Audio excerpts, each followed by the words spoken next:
નમસ્કાર મિત્રો, અમે અમારા મિત્રો સાથે ઉત્તર વાહિની નર્મદા પરિક્રમા ચૈત્ર માસ ગુજરાતના રાજપીપળા નજીક નર્મદા નદીના ઉત્તર તરફ વહેતા પ્રવાહ રામપુરા તિલકવાડા પર કરવા માટે જઈ રહ્યા છે. જે નર્મદા પરિક્રમા 21 કિલોમીટરની પવિત્ર પદયાત્રા છે. ચૈત્ર મહિનામાં આ પરિક્રમા કરવાથી વિશેષ પુણ્ય મળે છે, જે આખા નર્મદાનો 3000 કિલોમીટર લાંબી પરિક્રમા જેટલું ફળ આપે છે અને પાપનો નાશ થાય છે. તો અમે અમારા મિત્રો સાથે અત્યારે નંદીઘાટ પહોંચ્યા છે પદયાત્રા કરીને. નંદીઘાટમાં એટલી મજા છે, લોકો આ કેટલી પબ્લિક આવી રહ્યા છે જે નર્મદા પરિક્રમા માટે.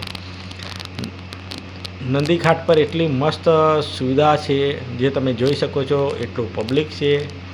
નંદી એટલે મહાદેવ જે નંદી રહી છે એ નંદીઘાટ છે. અમારે અત્યારે નંદીઘાટથી હવે જવાનું છે, સામને એક બીજો ઘાટ છે કીડી મકોડા ઘાટ. જે કીડી મકોડા ઘાટ જવા માટે અહીંથી જઈ શકાય છે, જે નાવડીમાં બેસીને કીડી મકોડા ઘાટ જઈ શકાય છે. અમે हमारा मित्रों साथ एंजॉय करते हुए अभी हम नंदी घाट पहुँचे. वो नंदी क्या आप प्रतिमा देख सकते हो, કેવી જબરજસ્ત છે. અત્યારે લોકો નાવડીમાં બેસીને સામે કીડી મકોડા ઘાટ જાય છે. અહીંથી નાવડીમાં બેસીને જવાનું હોય છે. 50 રૂપિયાનું નિઃશુલ્ક કિંમત છે જવા માટે. હવે અમે નાવડીમાં બેઠા છે બધા મિત્રો. જે નાવડી ખાલી આવી રહી છે, આ નાવડીમાં બેસીને જવાનું હોય છે. શ્રદ્ધાળુઓ અને સુવિધા આ પરિક્રમા એટલી પ્રખ્યાત છે કે લાખો શ્રદ્ધાળુઓ અહીંયા આવે છે, જેના માટે સરકારે હવે બ્રિજ બનાવવાની પણ જાહેરાત કરી છે. પવિત્ર સ્થાન રામપુરા એક કીડી મકોડા ઘાટ અને તિલકવાડા જેવા સ્થળો પરથી આ યાત્રા પસાર કરે છે, જ્યાંમાં રેવાના દર્શનથી પાપ મુક્તિ મળે છે. સંપૂર્ણ પરિક્રમાનું ફળ જે લોકો 3400 કિલોમીટર લાંબી અમરકંટકથી સમૃદ્ધ સુધી પરિક્રમા કરી શકતા નથી, તેના માટે ઉત્તર વાહિની પંચકોશીય પરિક્રમા એક ઉત્તમ વિકલ્પ છે, જેથી કરીને આપ આ પરિક્રમા કરી શકો છો. હવે અમે નાવડીમાં બેઠા છે, નાવડીની મજા લીધી છે. કીડી મકોડા ઘાટ જઈએ છે એક સોંગ સાથે, જે તમે સોંગ પ્રખ્યાત સોંગ હતું. હવે અમે નાવડીમાં બહીને સામે ધેડ જઈ રહ્યા છે. હિન્દુ ધર્મમાં જ્યારે નદીનો પ્રવાહ ઉત્તર તરફ વહે છે ત્યારે તે અત્યંત પવિત્ર માનવામાં આવે છે. અમે અત્યારે નર્મદા નદીમાંથી પસાર થઈ રહ્યા છીએ નાવડીમાં બેસી. નાવડી પણ એટલી સુંદર છે, જે મજા છે. પરિક્રમા ચૈત્ર સુદ એકમથી ચૈત્ર વદ અમાસ આખો મહિનો ચાલે છે. અમે જે લાઈટ સળગી રહી છે એ કીડી મકોડા ઘાટ છે. એટલી સુંદર છે. અમે નદીમાં જઈ રહ્યા છીએ, નાવમાં બેસી. બીક થોડી લાગે છે, થોડી લાગે છે, વધારે નહીં લાગતી. કે અમે પેલું પહેર્યું છે,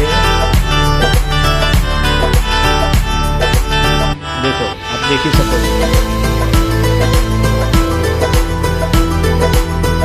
મિત્રો બધા દર્શનાર્થી લાભાર્થી નર્મદા પરિક્રમાનો લાભ લેવા માટે આવે છે. તમે પણ આવો મિત્રો, એક લાભ તો લઈ શકો છો. પવિત્રતા અને આસ્થાનું પ્રતીક છે. જો તમે આ વિશે વધુ પણ જાણી શકો છો. ફક્ત 21 કિલોમીટરની પદયાત્રા છે.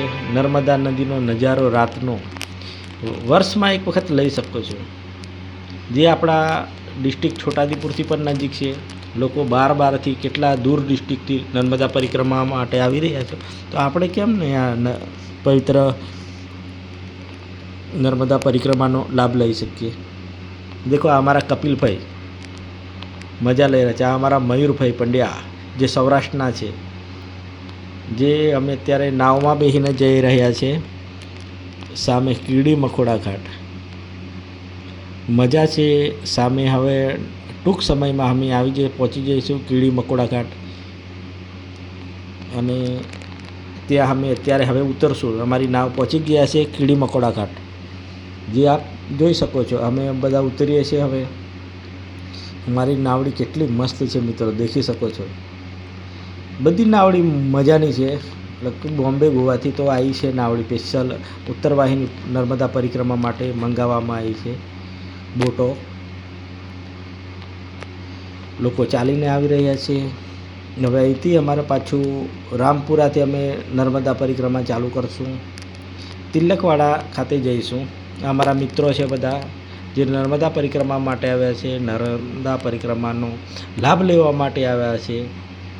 પબ્લિક બહુ હોવાથી થોડું જાળવીને જવું પડે છે, કેમ કે પગ મૂકવાની જગ્યા પણ ઓછી પડે હોય એવું લાગે છે.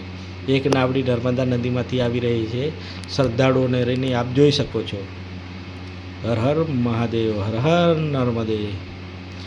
સામે દેખો ભગવાન મહાદેવના મંદિરો જે નર્મદા નદીના તટ પર જ જોવા મળે છે.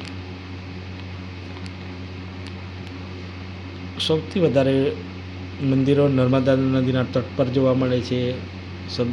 ને લાભાર્થીઓ આ નાવડીમાં બોટમાં બેસીને આવી રહ્યા છે આપ જોઈ શકો છો. અને નર્મદા નદી પરિક્રમા